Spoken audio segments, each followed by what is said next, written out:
पुण्यात्माओं, त्रेता युग में, द्वापर युग में परमात्मा आए करुणा में नाम से। उसमें उन्होंने अपने ज्ञान का प्रचार किया। एक वाल्मीकि कुल में एक सुदर्शन नाम का भगत था और परमात्मा कबीर जी ने उस पुण्यात्मा को समझाया, उसके हृदय में यो ज्ञान समा गया। उस सुदर्शन जी ने परमात्मा से उपदेश ले लिया और खूब डट के भक्ति की।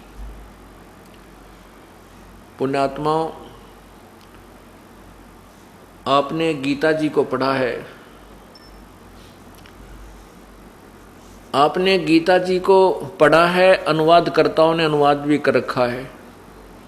गीता जी की मूल संस्कृत ज्यों की त्यों है, वो वास्तविक ज्ञान है। अनुवादकर्ताओं ने जो अनुवाद किया है वो यथार्थ नहीं किया, उन्होंने लोकवेद के आधार पर किया है। अब उस भक्त ने, हाँ, जो एक प्रश्न और था मेरे दिमाग नहीं आया, मैं नहीं आया था, अब आ गया। उस फौजी ने उस गांव में ये प्रश्न और किया था कि द्वापर युग में पांडवों ने एक अश्वमेध यज्ञ की थी और उसमें एक शर्त रखी थी कि एक पंचायन शंख, एक शंख रख दिया था अलग से। उसमें शर्त रखी थी कि जब उस समागम का समापन होगा यज्ञ का और उसमें भोजन करेंगे सभी संत भक्त, यदि वो शंख बज गया तो यज्ञ संपूर्ण होगी, अन्यथा अधूरी रह जाएगी, वह पूर्ण नहीं हुई, उनको लाभ नहीं मिलेगा पांडवों को। ये श्री कृष्ण जी ने कहा था। तो मेरे से कहा कि महाराज जी, मैं इस बात से चक्कर काट रहा हूँ और किसी के पास से मेरे को उत्तर नहीं मिला इसका, कि उसमें लिखा है कि महाभारत में लिखा है कि श्री कृष्ण ने भी भोजन खा लिया, सभी वशिष्ठ मुनि जैसी तोब वहाँ बैठी थी उनने भी भोजन खा लिया, 9 नाथ 84 सिद्ध बैठे थे उनने भी भोजन खा लिया, श्री कृष्ण जी ने भी भोजन खा लिया, दुर्वासा जैसी तोब ने भी भोजन खा लिया, पर शंख नहीं बजा। एक वो सुदर्शन नाम का एक आया था साधु, उसके भोजन खाने से वो शंख बज गया। अब मैं प्रश्न करता हूं, भाई उस सुदर्शन में इसी शक्ति कितना है जो श्री कृष्ण में भी ना थी, जिसको हम पूज रहे हैं, तो किसी मंडलेश्वर के पास ये जवाब नहीं था। वो कह देते थे श्री कृष्ण जी की लीला थी। अरे कमाल की बात है, श्री कृष्ण ने खुद रोटी खा ली, खाना खा लिया, जब वह लीला की कहाँ गई थी? मेरे यह बात गले नहीं उतरी, तब मैंने उसको ये कथा सुनाई कि पूर्ण परमात्मा ऐसे ऐसे आए थे, उन्होंने ये तत्व ज्ञान दिया था और इस सत्य नाम की भक्ति से ये भक्त में ऐसी सिद्धि शक्ति आ जाती है, ऐसी उनके अंदर भक्ति कमाई बन जाती है। तब उस भक्त ने उपदेश लिया, उस फौजी ने उपदेश लिया कि ये वास्तव में ये ज्ञान तत्व ज्ञान है और अभी तक हमें पूर्ण ज्ञान नहीं मिला था। तो कहने का भाव ये है पुण्यात्माओं कि जब तक इस प्राणी का संत से दूर नहीं होगा ये भक्ति नहीं कर सकता, डगमग होता रहेगा। तो अब हम आपको ये बताना चाहते हैं कि गीता ज्ञान, गीता जी के अनुवादकर्ताओं ने गीता जी को अनुवादित करते समय श्री कृष्ण जी को ही सर्वस्व मान करके उसके ऊपर सारा अनुवाद कर दिया, जबकि गीता जी का जो ज्ञान है श्री कृष्ण जी ने नहीं दिया। अब ये बात भी आपको खटकेगी जो पहली बार सुन रहा होगा, जो पहली बार आज सुन रहा होगा उसके यह बात खटकेगी कि ले भाई संत जी ने या और नई बात बता दी कि गीता जी का ज्ञान श्री कृष्ण जी ने नहीं कहा। और किसने कहा? श्री कृष्ण जी के शरीर में ये ज्योति निरंजन काल भगवान प्रवेश कर गया, जैसे प्रेत प्रवेश करते हैं, और श्री कृष्ण जी के शरीर के अंदर वो बोलने लगा जैसे भूत बोलते हैं। आप यहाँ देखते हो प्रेत आत्माएं बोलती हैं, कोई कुछ कहती है, कोई कुछ कहता है, मैं फलाना था, मैं ये कर दूंगा, मैं वो कर दूंगा। और जब वो भूत निकल जाता है तो उस शरीर वाली आत्मा को ये पता नहीं कि मैंने क्या बोला था, और ही बताते हैं ये ऐसे कह रहा था, न्यू कह रहा था, इसमें भूत ऐसे बोल रहा था। ठीक इसी प्रकार श्री कृष्ण जी के साथ हुआ। श्री कृष्ण जी अर्थात विष्णु जी इस ज्योति निरंजन काल के पुत्र हैं और इसके अधीन हैं। वो 1000 भुजा का भगवान, 1000 कला का भगवान, ये 4 भुजा के अर्थात 16 कला के भगवान हैं। कहाँ थे 1000 हॉर्स पावर की मोटर और कहाँ एक 16 हॉर्स पावर की, बहुत अंतर हो जाता है। और पूर्ण परमात्मा सुप्रीम पावर है, वो तो पावर हाउस समझो, उसके आगे सब फेल हो जाते हैं। लेकिन यहाँ जो क्रिया हो रही है 21 ब्रह्मांड में, ये सब ज्योति निरंजन काल के द्वारा ही की जा रही है। आपको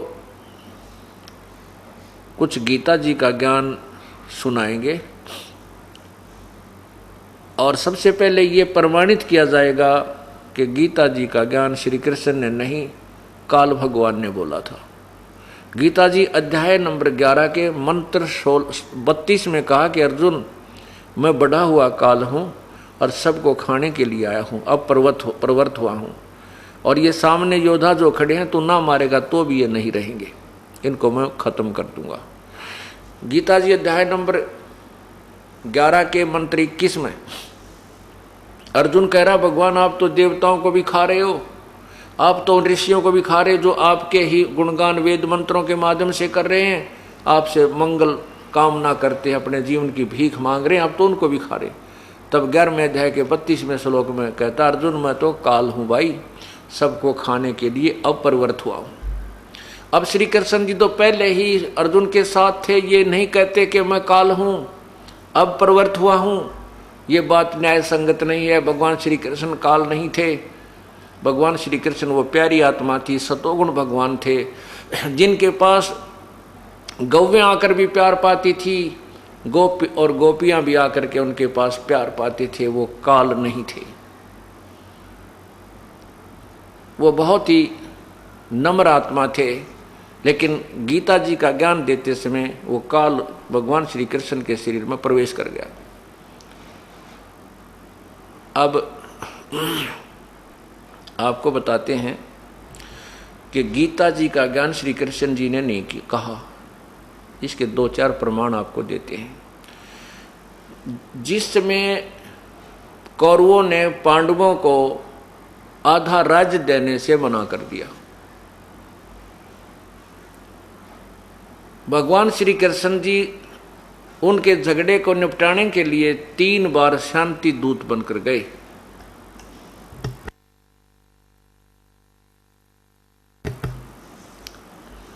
और जाकर शिक्षा देते थे कि भाई झगड़ा नहीं करना चाहिए, भाई बंटवारा अपना प्रेम से कर लीजिए, ये राज्य ना किसी के साथ गया ना जाएगा, तुम लड़कर मर जाओगे, ये पृथ्वी यहीं रह जाएगी। 3 बार जाकर के भगवान श्री कृष्ण जी ने उनको बहुत समझाया, लेकिन दुर्योधन अनाड़ी था, नहीं माना। आखिरी बार श्री कृष्ण जी ने सोचा एक दाव लगा देता हूँ, यदि ये दाव लग गया हो सकता युद्ध ना हो। श्री कृष्ण युद्ध नहीं कराना चाहते थे, बिल्कुल भी नहीं चाहते थे। तो उन्होंने क्या दाव लगाया कि ये पांडव मेरे रिश्तेदार हैं, क्योंकि अर्जुन के भगवान श्री कृष्ण की बहन सुभद्रा ब्याह रखी थी, उसका विवाह हुआ था। तो श्री कृष्ण जी ने सोचा कि शायद पांडव इसलिए आकड़ पाड़ रहे हैं, इसलिए अड़े खड़े हैं, ये सोच रहे हैं कि श्री कृष्ण हमारे साथ है और श्री कृष्ण हमारा रिश्तेदार है, हमारे साथ होगा, इसकी सेना हमारे साथ होगी, हम युद्ध में जीतेंगे। इसलिए श्री कृष्ण जी ने वहां पर पांडव और कौरवों की एक सभा हो रही थी, तो श्री कृष्ण जी ने कौरवों से कहा कि भाई तुम, हाँ, श्री कृष्ण जी ने कौरव और पांडव को दोनों को बता दिया कि भाई एक बात सुन लो, जब तुम नहीं मानते हो, युद्ध करना ही चाहते हो, तो मेरा फैसला सुन लो। एक तरफ मेरी सेना होगी, एक तरफ मैं होऊंगा, और मैं हथियार भी नहीं उठाऊंगा। अब श्री कृष्ण जी चाहते थे शायद यही तीर लाग जा, पांडव मान जाए, और वो तीर ठीक लग गया निशाने पे। पांडवों को जब ये पता चला कि श्री कृष्ण जी ने अपना फैसला दे दिया है, एक तरफ मेरी सेना होगी, एक तरफ मैं हूँगा और हथियार भी नहीं उठाऊंगा, तो पांडवों ने के पैरों के तले की जमीन खिसकी कि तुम हारे पड़े हो, तुम हारोगे, इसलिए युद्ध ना हो तो अच्छा है। इस कारण से श्री कृष्ण जी से कहा कि हे भगवान, हम युद्ध नहीं करना चाहते और आप भी हमें यही सलाह दे रहे हो, तो इसलिए आप कृपा हमें 5 गांव दिलवा दो, हमारी इज्जत भी रह जाएगी और हम अपना गुजारा कर लेंगे। श्री कृष्ण जी ने समझ लिया कि अब बात बन गई, कहने लगे भाई ठीक है, ये तो फैसला हो गया बस। अब कौरवों की सभा में जाकर के श्री कृष्ण जी ने कहा कि भाई दुर्योधन, बात बन गई, आप पांडवों को 5 गांव दे दो। उन्होंने कह दिया कि मैं 5 गांव दिला दूं, हम पूरा राज्य नहीं चाहते। अब दुर्योधन ने सोचा भाई क्यों, पांडव तो डर गए, अब इनको कतिये खत्म कर दे, यहाँ से भाग जाए कि तब मांग कर खाओ, मजदूरी कर लेंगे। दुर्योधन नहीं माना, कहने लगे पांडवों के लिए तो सुई की नोक के समान भी जमीन नहीं है, यदि उनमें ताकत है तो युद्ध करके प्राप्त कर सकते हैं। उस समय श्री कृष्ण जी को भी गुस्सा आ गया। श्री कृष्ण जी ने कहा अरे दुर्योधन तू इंसान नहीं शैतान है, कहाँ आधा राज्य कहाँ 5 गांव, अरे शैतान मान जा तू मत ये नाश करावे। अब इस बात से दुर्योधन नाराज हो गया और अपने योद्धाओं से कहा, सैनिकों से कि पकड़ लो श्री कृष्ण जी को और डाल दो कैद में। अब जो ही योद्धा लोग उठे तो श्री कृष्ण जी ने अपना विराट रूप दिखाया। उसकी चमक के अंदर सभी सैनिक घबरा गए, उनकी आंखें चुंदी आ गई, कोई सोफा के नीचे बढ़ गया, कोई कितना टक्कर मारे, श्री कृष्ण जी बाहर निकल गए। ये पॉइंट याद रखना पुण्यात्माओं कि यहां विराट रूप श्री कृष्ण जी ने दिखाया। गीता जी अध्याय नंबर 11 के मंत्र 47 में कहा कि अर्जुन ये मेरा विराट रूप है, 1000 भुजा दिखाई, तेजों में शरीर लपट निकल रही है, जीभ निकाल रखी है, खा रही। कहता है कि ये मेरा विराट रूप है, इस आदि से पहले इस रूप को ना किसी ने देखा और ना ही कोई आगे देख सकता। इस मेरे वास्तविक रूप को, जो विराट रूप मैंने तुझे दिखाया है, मतलब युद्ध के दौरान जो दिखाया था, काल ने दिखाया था, श्री कृष्ण जी ने नहीं दिखाया था। यदि वहां श्री कृष्ण जी ने विराट रूप दिखाया होता तो ये नहीं कहते कि इससे पहले तूने कभी नहीं देखा, ना किसी ने और देखा, ना कोई आगे देख सकता। देखिएगा गीता जी अध्याय नंबर 11 और मंत्र नंबर 47 और 48।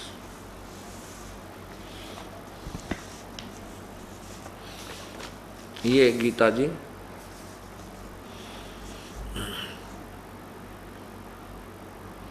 श्रीमद् भगवत गीता, गीता प्रेस गोरखपुर से प्रकाशित है। नीचे देखिएगा, जयदयाल गोविंद का इसके अनुवाद करता है।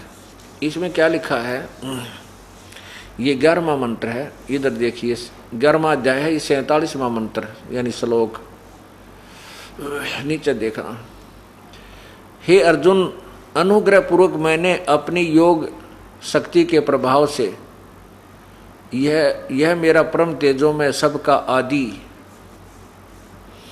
सीमा रहित विराट रूप तुझको दिखलाया है, जिसे तेरे अतिरिक्त दूसरे किसी ने पहले नहीं देखा था।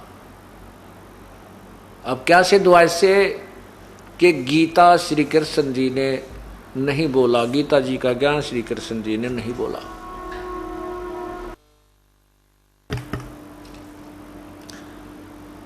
गीता जी का ज्ञान श्री कृष्ण जी ने नहीं बोला, ये काल ने बोला।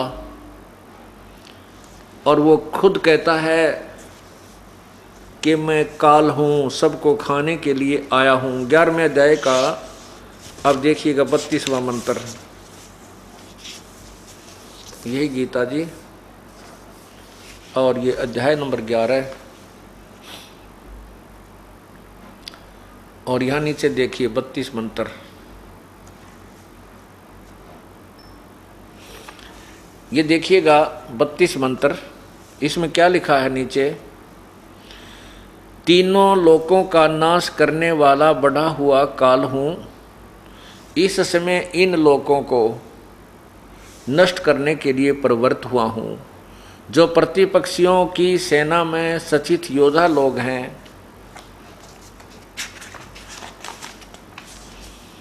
वे सब तेरे बिना भी नहीं रहेंगे, अर्थात तेरे युद्ध ना करने से भी इन सब का नाश हो जाएगा। गीता जी अध्याय नंबर इसी 11 के 20 मंत्र में, श्लोक में अर्जुन आंखों देखकर कह रहा है कि भगवान आप तो, ये 11वें अध्याय का मंत्र 20 देखिए नीचे श्लोक,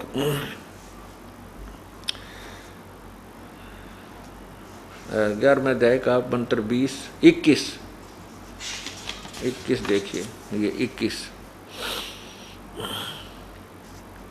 21 मंत्र है, यहाँ देखिएगा। वे ही देवताओं के समूह आप में प्रवेश करते हैं, कुछ भयभीत होकर हाथ जोड़कर आपके नाम और गुणों का उच्चारण करते हैं, तथा महर्षि और सिद्धों के समुदाय कल्याण हो ऐसा कहकर उत्तम उत्तम स्तोत्रों द्वारा आपकी स्तुति करते हैं, और आप उनको भी खा रहे हो।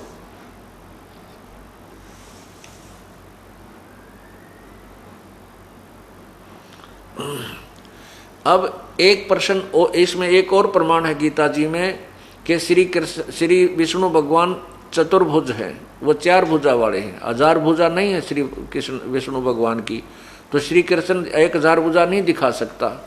अब यहां लिखा है, अर्जुन कहता है 11वें अध्याय के 46वें श्लोक में कि हे सहस्रा बाहु, सहस्त्र बाहु माने 1000 भुजा के भगवान। ये देखिएगा श्रीमद् भगवत गीता जी और अध्याय नंबर 11 के नीचे आइएगा 46 नंबर श्लोक में, ये 46 नंबर श्लोक है। इसमें क्या लिखा है कि मैं वैसे ही आपको मुकुट धारण किए हुए, गदा और चक्र हाथों में लिए हुए देखना चाहता हूं, इसलिए हे विश्वरूप, हे सहस्र बाहो, सहस्र बाहो माने 1000 भुजा वाले, आप उसी चतुर्भुज रूप से प्रकट होइए। अब इसे सिद्ध हो गया कि श्री कृष्ण जी ने गीता नहीं बोली, ये 2 पॉइंट सिद्ध हो गए। अब तीसरा ये होता है, ये कहते हैं कि श्री कृष्ण जी ने अर्जुन से युद्ध इसलिए करवाया कि अर्जुन अक्षत्रिय धर्म का पालन नहीं कर रहा था, और यदि अक्षत्रिय धर्म का पालन नहीं करेंगे तो उनका जो कर्म नष्ट हो जाता है, उनको पाप लगता है, इसलिए युद्ध करवाया। पहले तो हम मान लेते थे इन बातों को, लेकिन अब ज्ञान हुआ कि ऐसा नहीं था, क्योंकि श्री कृष्ण जी स्वयं अक्षत्रिय थे और मथुरा का राज्य के राजा कंस को मारने के उपरांत वहां का राज्य अपने नाना जी को उग्रसेन को दे दिया था। उग्रसेन बहुत वृद्ध हो गए थे, उन्होंने सारी बागडोर अपने दोहते श्री कृष्ण जी को दे दी थी। उसी समय काल्यावन नामक एक राजा ने, जो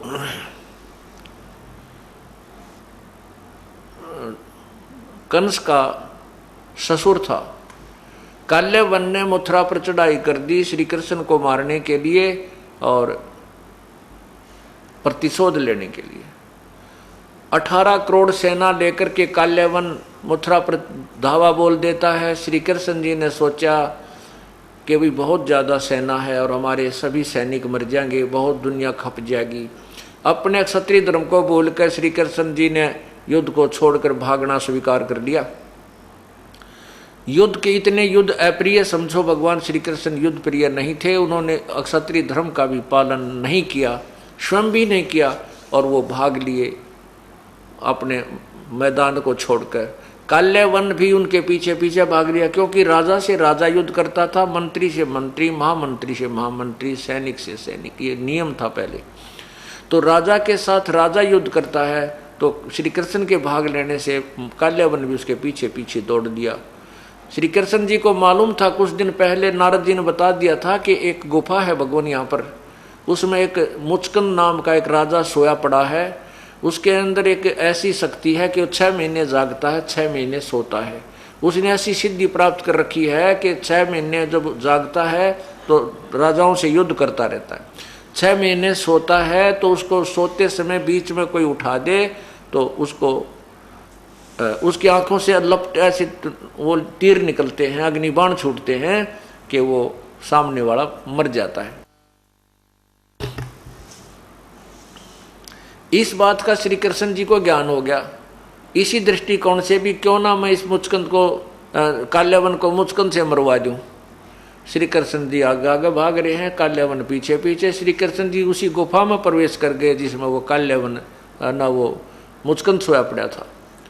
मुचकंद के ऊपर अपना वो पीताम्बर जो कपड़ा एक एक्स्ट्रा चद्दर सी साथ में लिए हुए होते थे, श्री कृष्ण जी ने ले रखी थी, वो उस सोए हुए मुचकंद के ऊपर डाल दी। अब बाहर से जब काल्यवन गुफा में प्रवेश कर गया तो उसने देखा कि वही कपड़ा ओढ़ के और यह सो गया है, शायद श्री कृष्ण जी यहाँ छुप गया है। और कृष्ण जी आगे चले गए गुफा में। काल्यवन ने मुचकंद को श्री कृष्ण मानकर उसकी टांग पकड़ के घुमा दी कि खड़ा हो कायर, क्यों छुप गया यहाँ आके। मुचकंद की निंद्रा भंग होगी, आंखों से अग्निबाण छूटे, काल्यवन मर गया।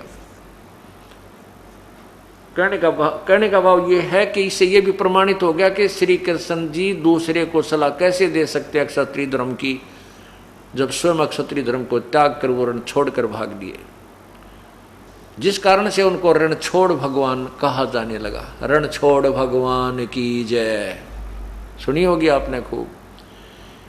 ये भी नहीं मालूम ये भगवान की इज्जत कर रहे हैं कि बेइज्जती। रण छोड़ का अर्थ तो कायर होता है, और फिर जय बोलते हैं, बोलो रण छोड़ भगवान की जय। तो कहने का भाव हमने अपना जो निष्कर्ष है वो मध्य नजर रखना है।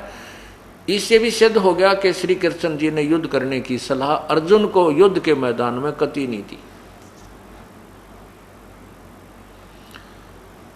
अब तीसरा प्रमाण आपको देते हैं, गीता जी का ज्ञान श्री कृष्ण जी ने नहीं कहा, कति कलम तोड़ आपको बताते हैं।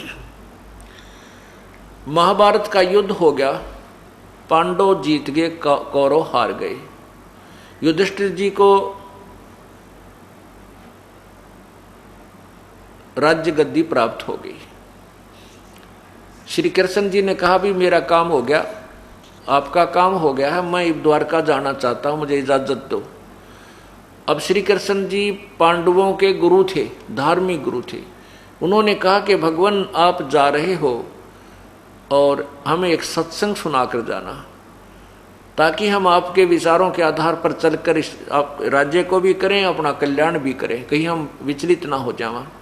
श्री कृष्ण जी ने समय, स्थान और तिथि निर्धारित कर दी। उसी निश्चित तिथि को शाम के समय श्रोतागण आकर के सत्संग स्थल पर विराजमान हो रहे हैं। सत्संग स्थल के आसपास श्री कृष्ण और अर्जुन घूम रहे हैं, टहल रहे हैं। अर्जुन ने कहा कि भगवान आज सत्संग के अंदर वो गीता जी का ज्ञान सुनाना जो आपने युद्ध के दौरान मुझे सुनाया था, मैं युद्ध के कारण याद नहीं रख सका। श्री कृष्ण जी ने अर्जुन से कहा कि ए नालायक, तूने उस युद्ध उस ऐसे निर्मल ज्ञान को याद क्यों नहीं रखा? तेरी बुद्धि मुझे अच्छी नहीं लगती। और स्वयं कहते हैं श्री कृष्ण जी कि मुझे अब याद नहीं मैंने क्या कहा था, मैं ज्यों का त्यों नहीं बता सकता। तो इससे क्या सिद्ध हुआ पुण्यात्माओं कि श्री कृष्ण जी ने गीता का ज्ञान नहीं बोला। कति क्लियर हो गया, ये तो कंसेप्ट ही क्लियर हो जाएगा। ये भी आपको दिखाता हूं महाभारत के अंदर। उसमें क्या कहा है कि देखो मैं सत्संग कर रहा हूं और आज पहली बार कोई सत्संग ने 5 दिन सुनेगा, उसका ज्यादा से ज्यादा 40% सत्संग याद रह सकता है, 60% उसको याद नहीं रहेगा। और फिर 10 दिन के बाद वो मुझे कहे कि जी आप वही सत्संग सुनाना जो आपने कबीर साहब के प्रगट दिवस पर सुनाया था 5 दिन वाला, और मैं कहूँ उस श्रोता को जिसने पहली बार सुना था उसको कहूँ तेरी बुद्धि अच्छी नहीं है, नालायक, तूने याद क्यों ना रखा सारा सत्संग, और मैं कहूँ कि मुझे तब याद नहीं मैंने क्या कहा था, मैं जो कहा तू नहीं बता सकता। इसे सिद्ध है कि मैं नहीं बोल रहा था, उसमें मेरे अंदर कोई और आत्मा बोल रही थी जिससे मुझे याद नहीं।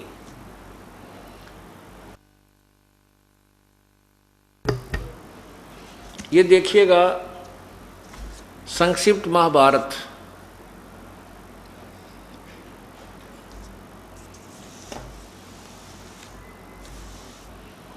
संक्षिप्त महाभारत द्वितीय खंड, ये कहाँ से प्रकाशित है? गीता प्रेस गोरखपुर से। अंदर से भी देखिएगा।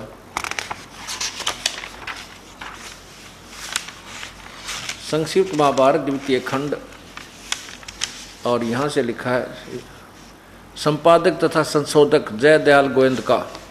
नीचे देखिए गीता प्रेस गोरखपुर से प्रकाशित है। इसके पृष्ठ नंबर 667 पर यहाँ देखिए, विषय है अर्जुन का श्री कृष्ण से गीता का विषय पूछना और श्री कृष्ण का अर्जुन से सिद्ध महर्षि और कश्यप का संवाद। यहाँ देखना नीचे, जन्मे जी ने पूछने के बाद अब क्या बता है? वैशंपायन जी ने कहा, राजन श्री कृष्ण के सहित। हाँ, यह क्या पूछा है कि जन्मे जी ने पूछा, ब्रह्मन शत्रुओं का नाश हो जाने के बाद जब महात्मा श्री कृष्ण और अर्जुन सभा में बैठकर वार्तालाप कर रहे थे उस समय उनमें क्या क्या बातचीत हुई? वैशंपायन जी ने कहा, राजन श्री कृष्ण के सहित अर्जुन ने जब अपने राज्य पर पूरा अधिकार प्राप्त कर लिया तो वे दिव्य सभा भवन में आनंद के साथ रहने लगे। एक दिन सब जनों से घिरे हुए वे दोनों मित्र स्वेच्छा से घूमते घूमते सभा मंडप के ऐसे भाग में पहुंचे जो स्वर्ग के समान सुंदर था। पांडुनंदन अर्जुन श्री कृष्ण के साथ रहकर बहुत प्रसन्न थे। उन्होंने एक बार उस रमणीय सभा की ओर दृष्टि डालकर भगवान से यह वचन कहा, देवकी नंदन, जब युद्ध का समय उपस्थित था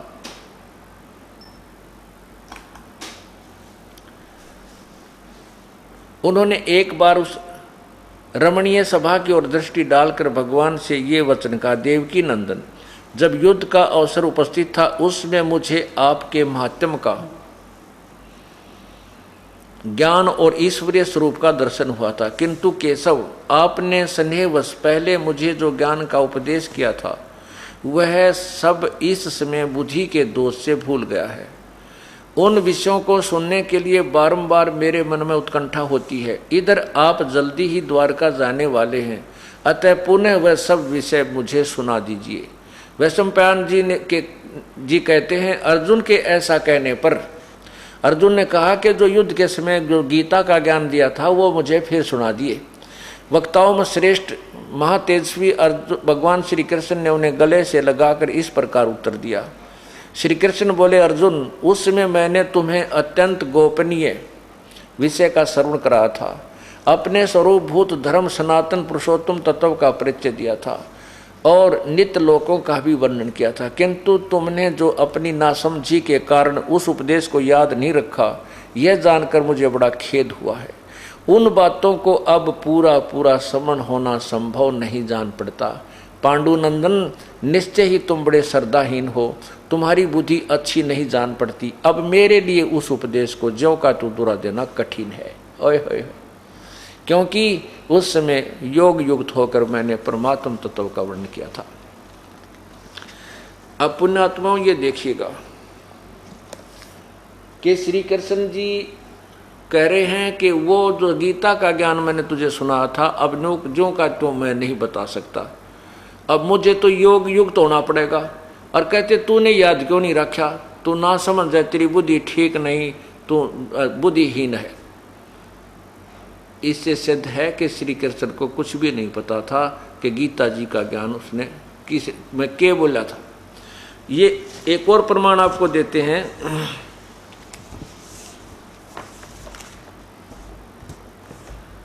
कि ये काल जो है बहुत छल छिद्र करता है। ये कैसे करता है कि ये सूक्ष्म रूप बनाकर किसी भी व्यक्ति के अंदर प्रवेश करके अपनी वाणी बोल जाता है, अपना काम करवा जाता है, फिर निकल जाता है। ये प्रमाण आपको दिखाते हैं श्री कृष्ण जी में भी इसने ऐसा ही खेल खेला। आपको विष्णु पुराण दिखाता हूं।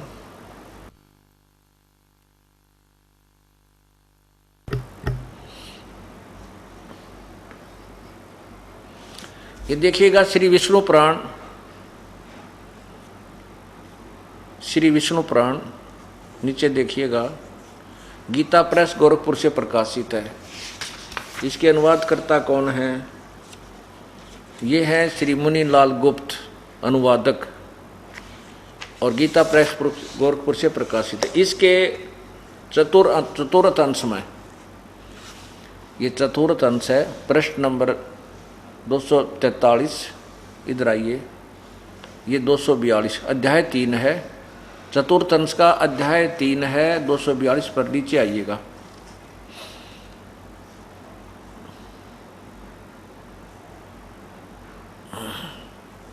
यहाँ देखिएगा, इसका मैं पहले आपको थोड़ा सा वैसे सुनाता हूँ, फिर इसमें आसानी से पढ़ा जाएगा। इसमें कहा है कि एक बार गंधर्व के पराक्रम से अपमानित उन नागेश्वरों द्वारा स्तुति करने पर नागों की और गंधर्व का झगड़ा हो गया, और गंधर्व ने नागों को अपमानित कर दिया। तो नाग देवता इकट्ठे होकर श्री विष्णु जी के पास गए, स्तुति की, विष्णु जी प्रकट हुए, फिर उनसे प्रार्थना की कि आप हमारी सहयोग दीजिए हमारा, कि हम इन गंधर्वों को जीत सकें। तो वो कौन प्रकट हुआ विष्णु रूप में? वो काल प्रकट हुआ, ज्योति निरंजन प्रकट हुआ, ब्रह्म प्रकट हुआ। उसने कहा कि तुम योनासव के पुत्र मानधाता का जो पुरुकुत्स नामक पुत्र है, पुरुकुतस, उसमें प्रविष्ट होकर मैं उन संपूर्ण दुष्ट गंधर्वों का नाश कर दूंगा। अब आपको दिखाता हूँ, कथा मैंने सिर्फ ये थोड़ा सा दिखाना चाहूँगा, इसलिए आपको मौखिक बताया। यहाँ देखना, इसी 242 पृष्ठ पे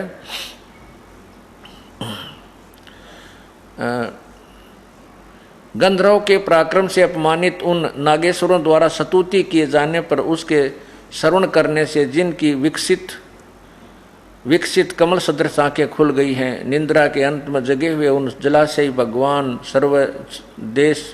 सर्व देवेश्वर को प्रणाम कर उन नागगणों ने कहा, भगवान उन गंधर्व से उत्पन्न हुए हमारा भय किस प्रकार शांत हो। तब आदि अनंत रहित भगवान पुरुषोत्तम ने कहा, योनासव के पुत्र मानधाता का जो यह पुरुकुतस नामक पुत्र है, उसमें प्रविष्ट होकर मैं उन संपूर्ण दुष्ट गंधर्वों का नाश कर दूंगा। अब इससे क्या स्पष्ट हुआ कि ये क्या खेल है काल का। जो भी यहाँ ऋषि हैं, देवता हैं, ये सब भगवान विष्णु की उपासना करते हैं, और विष्णु को इष्ट मानकर जब स्तुति करते हैं तो विष्णु रूप में युग काल प्रकट हो जाता है, ये ब्रह्म। और फिर इसी प्रकार गंधर्वों के सामने, नागों के सामने वही प्रकट हुआ। उन्होंने उसे याचना की कि मेरी रक्षा करो। तो उस काल ने कहा कि मैं वो जो मानधाता का पुत्र पुरुकुत्स है, उसके अंदर प्रवेश हो जाऊंगा भूत की तरह, और फिर मैं उन्हें मार दूंगा। इससे सिद्ध हो गया कि ये काल श्री कृष्ण जी में भी ऐसे ही छल करके प्रकट हुआ, और ये सब गीता का ज्ञान और महाभारत का ये आपस में विनाश करवा डाला, युद्ध करवा के लाखों लोग मरवा दिए। श्री कृष्ण जी ने युद्ध नहीं करवाया। अब इसी का एक और प्रमाण है, 233 पृष्ठ पर देखिएगा।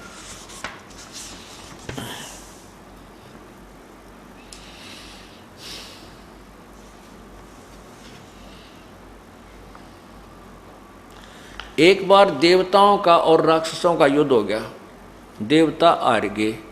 देवताओं ने जाकर समुद्र के किनारे स्तुति करी, विष्णु जी प्रकट हो गए। विष्णु जी से कहा कि आप हमारी सहायता करो, हमारे मदद करो, हम देवताओं राक्षसों पर विजय पावा। तब श्री उस क्योंकि विष्णु प्रकट कौन हुआ, वो काल प्रकट हुआ, ब्रह्म प्रकट हुआ।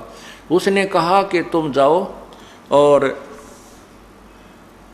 राजऋषि ससाद का जो पुरंजय नामक पुत्र है, उस अक्षत्रिय श्रेष्ठ के शरीर में मैं अंश मात्र से स्वयं अवतीर्ण होकर उन संपूर्ण दैत्यों का नाश करूंगा।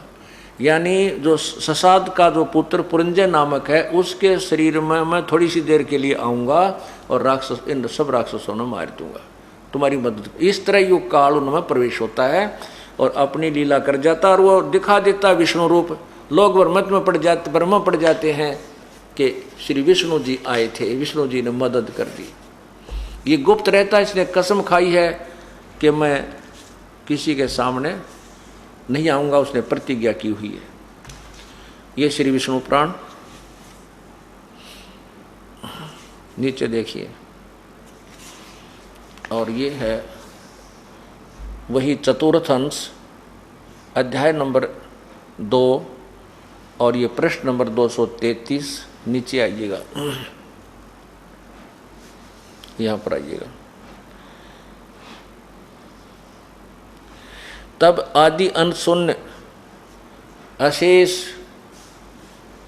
जगत पति पालक श्री नारायण ने देवताओं से प्रसन्न होकर कहा, आप लोगों को कुछ भी अभिष्ट है वह मैंने जान लिया है, इसके विषय में यह बात सुनिए। राजऋषि ससाद का जो पुरंजय नामक पुत्र है, उस अक्षत्रिय श्रेष्ठ के शरीर में मैं अंश मात्र से स्वयं अवतीर्ण होकर उन संपूर्ण दैत्यों का नाश करूंगा। अतः तुम लोग पुरंजय को दैत्यों के वध के लिए तैयार करो। यानी तुम उसने बढ़ा कर ले आओ पुरंजय ने, और मैं फिर थोड़ी सी देर के लिए उनमें प्रवेश करूंगा और उन राक्षसों को मार दूंगा, थारा काम बन जाएगा। तो ये सलछिद्र काल के है। ये काल बली ऐसे खेल खेलता है कि प्राणी समझ भी नहीं पाते, यू करके गया। अब गीता जी के ज्ञान को जब आप सुनोगे